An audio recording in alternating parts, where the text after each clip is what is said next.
Logarithms are the study of inverses of exponential expressions. A logarithm is the inverse function of an exponential expression. So we're going to take a look at that first, and then we're going to look at the definition of a logarithm, and it's going to be a very important one to hear and to memorize. It's going to be a little bit hard to process. Let's go ahead and look at a problem. If I have y is a function of x, and it's equal to 4x, so this is the function I'm working with, then its inverse, again, replace y with x and replace x with y, is represented right here. And if I were to graph this fairly quickly, I'm going to throw these values up here on you. If I used a -2, -1, 0, 1, and 2 into this expression, I would get 1/16, then I would get 1/4, and 1, and 4, and 16 as outputs. And the graph of that would look something like this. And I'll stop with that ordered pair because I can't get the other one. So here's the graph of the exponential curve, y equals 4 to the x power. If I were to graph the inverse function, I'm going to put the table down here, I would end up picking values for y of a -2, -1, 0, 1, and 2. And then I would get out for that 1/16, 1/4, 1, 4, and 16. So I would come over here and I would graph that. My first point would be here. X is 1/16, y is a -2. X is a quarter, y is a -1. X is 1, y is 0. X is 4, y is 1. And it's clearly the graph of an inverse function. To the graph y equals 4 to the x power, again, that's clearly the graph of the exponential function. The way we write this graph in logarithmic form is y equals the log of x, where the base is 4.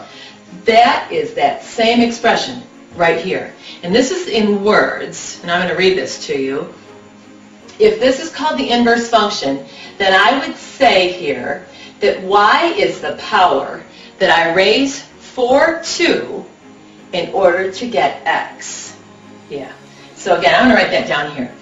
Y is the power I raise 4 to in order to get x. I'm going to put that in parentheses. That's the definition of a logarithm. Y is the power that I raise 4 to in order to get x, and that's what this represents right here. This is a formal definition for logarithms. We say that a logarithm is an exponent, and here it is as an exponent right here. Again, a logarithm is an exponent. This means that y is the power that I raise 4 to in order to get x. That's exactly what that statement means. Now, we're going to do some converting backwards and forwards and then some solving equations, and you'll see the practicalness of this.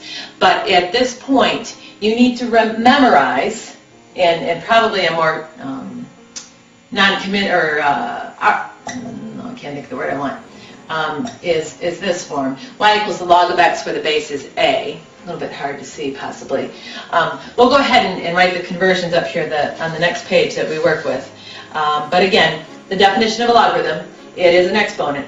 And it's the power that you raise the base to in order to get x. And it is, again, a logarithm is an inverse function to an exponential function. I put on the board the example that we left off with a minute ago. This was the inverse function that we had from an exponential function, y equals 4 to the x power. We wrote x equals 4 to the y power. And we said then that the definition of a logarithm is an exponent, y, and it means here that y is the value, it's the value that I raise the base of 4 to in order to get this x. Now in more standard form, let me share it with you in that form. I would say, and I think I'm going to take this off the board in an effort to do that. If I have something in logarithmic form, and this is generalized form, where the log of x where the base is a is equal to y, that's how I might say that. The log of x where the base is a is equal to y, that I can convert that to exponential form, and remember that this is the power that I raise a to, so I would say this. That's the power that I raise a to in order to get x. That's a conversion, to go from logarithmic form to exponential form. Again here, y equals the log of x where the base is a. The base is a raised to that power is equal to x. And vice versa. Which one are we going to do first? Let's go ahead and I'll go ahead and put the vice versa on here. If I had a to the y power is equal to x, I could put that back into logarithmic form, and that is, a logarithm is an exponent, so that's always alone.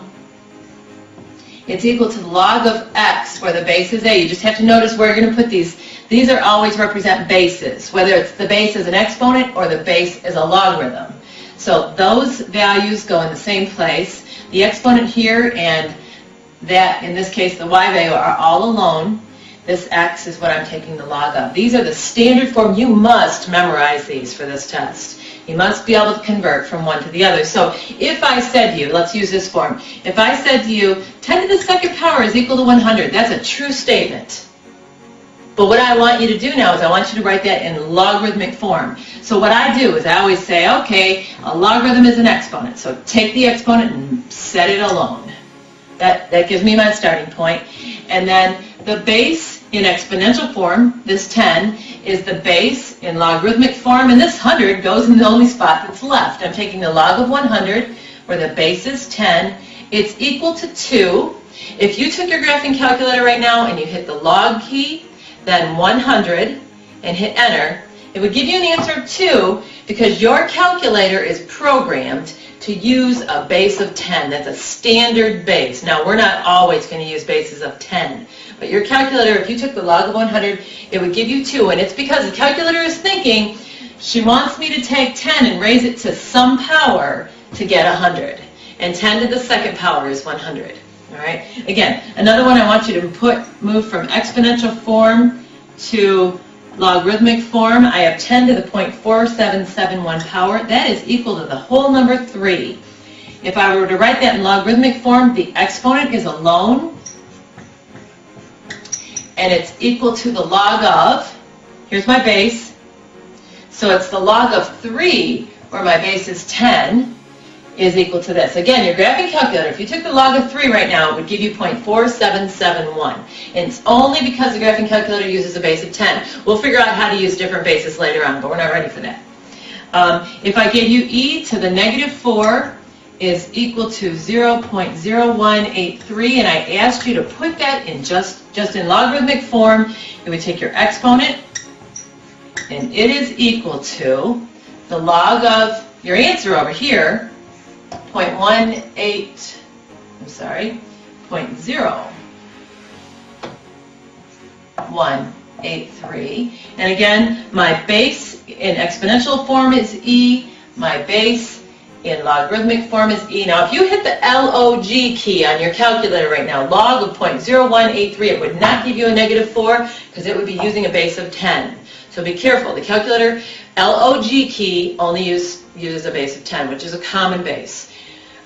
Again, be able to go from exponential to logarithmic form.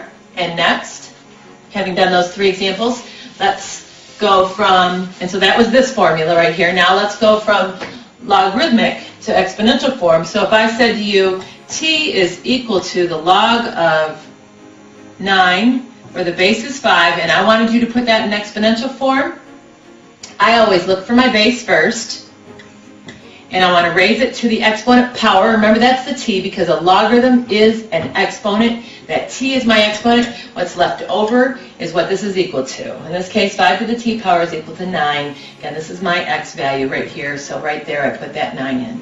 Let's do it again. If I had, again, I'm just putting this one up a little bit backwards. So the log of 2, where the base is 10, is equal to 0.3010.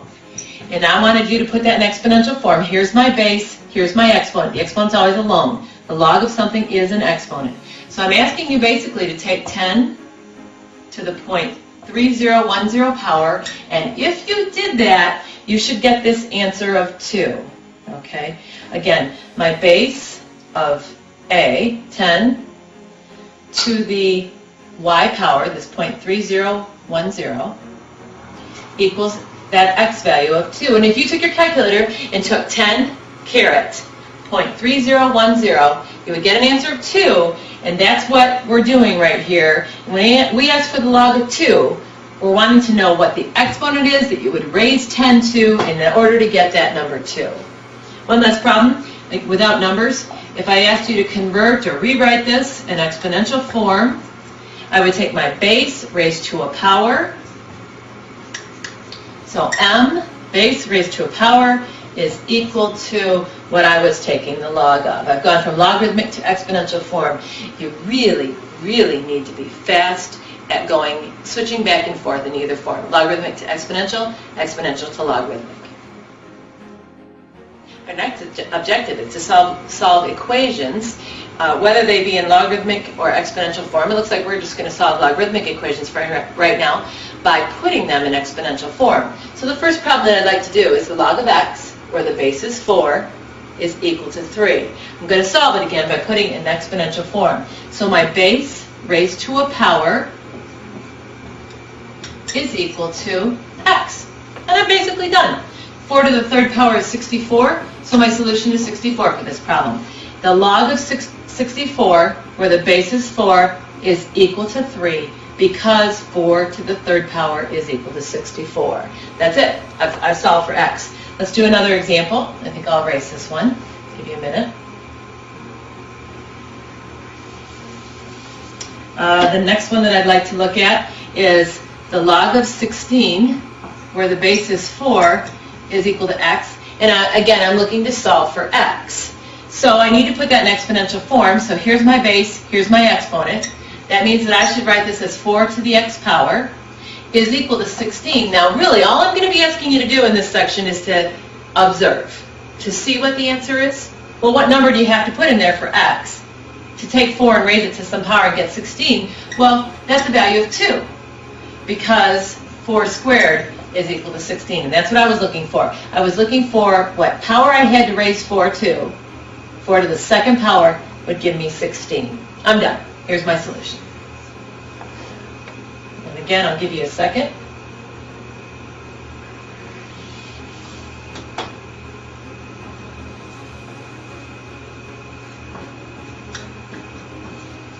And the next problem I'd like to look at, again, solving equations, is the log of x, where the base is 5, is equal to 0. So there's the problem I'd like to solve.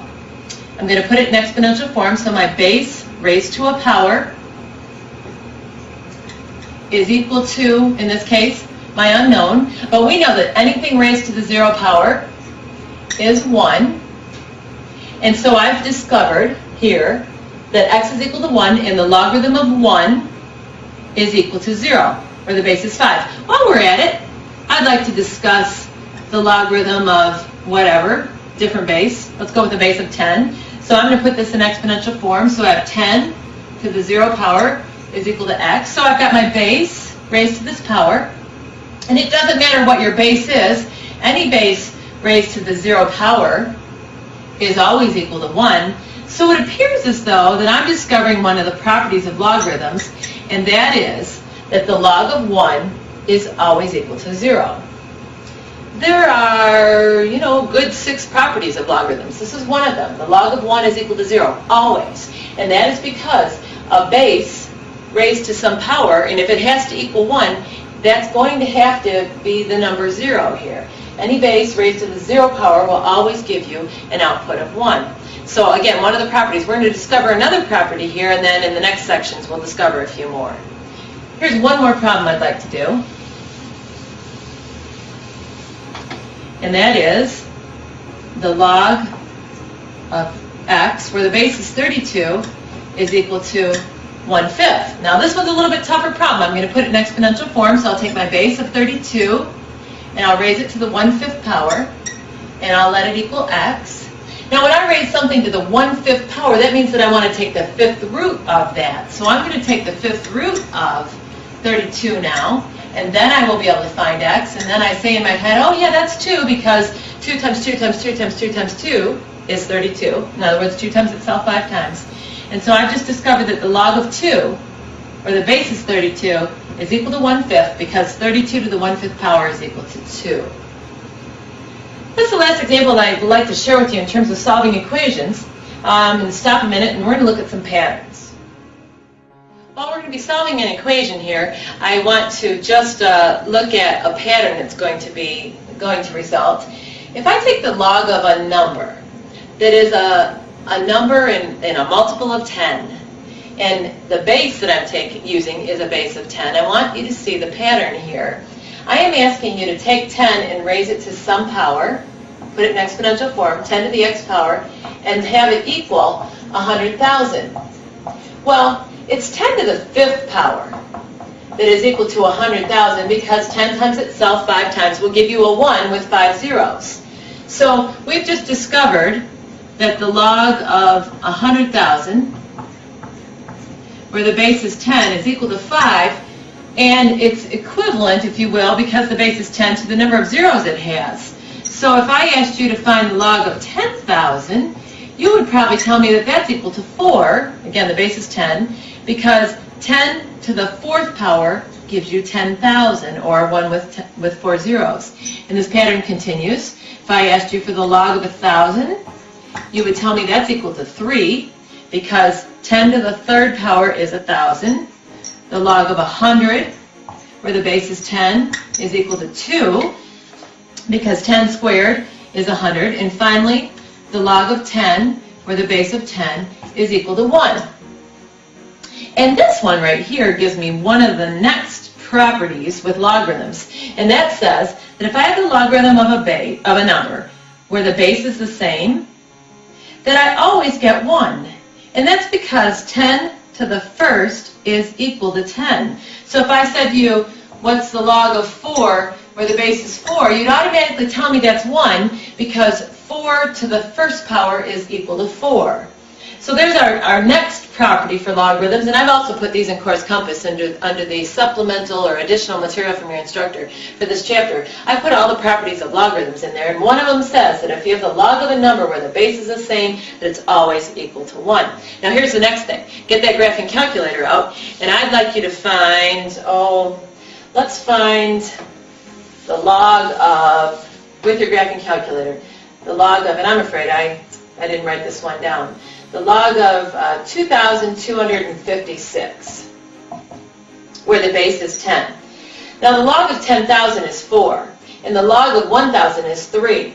So when you hit on your calculator with log key, and then 2,256 and hit enter, you should get an answer of 3 point something, because I can see here that my answer must be between 3 and 4, since the log of 1,000 is 3, the log of 10,000 is 4, and the log of a number between those two should be somewhere in between those. Now I'm afraid I didn't do this one on my calculator, so only you can tell me what the answer to that is, but it's 3 point something.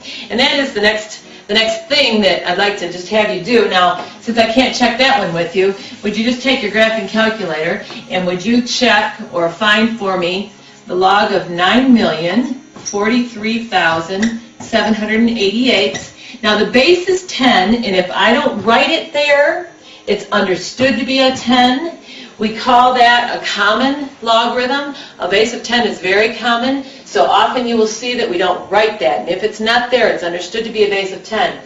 So if you type into your calculator log 9,043,788 and hit enter, you should get an answer of 6.9564, and that's because I expect this to be between 6 and 7 because of the number of places here, if you would. So that's how I'm sure that I got that answer. Here's another problem that you could check. Take the log on your calculator of 0.0067. Now that's a very small number, so I'm asking you to take 10 and raise it to some power to get such a small number. We're going to have to take 10 and raise it to a negative power in order to get that to happen, to get something so small as that. Again, check this out. If I were to check this, 10 to the negative 2.1739 is the same thing as 1 over 10 to the 2.1739. So I'm essentially taking 10 in the denominator and just about squaring it. And 1 divided by 100 is, something pretty small. So again, I'm just doing some estimates here to make sure that these numbers make sense to you. But this is all I wanted you to understand here was how to use your calculator. Hit the log key, hit the number, hit enter. log key, hit the number, hit enter, unless I go changing the base on you. If I had put an 8 here, this is no longer true, and at this point we don't know how to solve that problem. Here's an interesting problem. If I give you a number, 7, and I asked you to express the number 7 as a power of 10. So 10 to what power gives you 7? That's what I'm asking you. 10 to what power gives you 7? Well, the way you would get that, this is an exponent. And remember, a logarithm is an exponent. That would be gotten by taking the log of 7, where the base is 10, because I'm asking you to express it as a power of 10. So if you were given that number and you were asked to express it as a power of 10, I'm basically asking you to take the log of 7, where the base is 10. And so if you would do that with your calculator right now, the log of 7, where the base is 10, is equal to 0.8451. And so we would come over here and we would say 10 to the 0.8451 power is equivalent to the number 7. Very good. That concludes the opening to logarithms. Remember, a logarithmic function is an inverse to an exponential function. Remember that a logarithm is a power, and that I always am taking my base and raising that to that power to get what I'm taking the logarithm of. Be comfortable going backwards and forwards in each property, and we'll move on.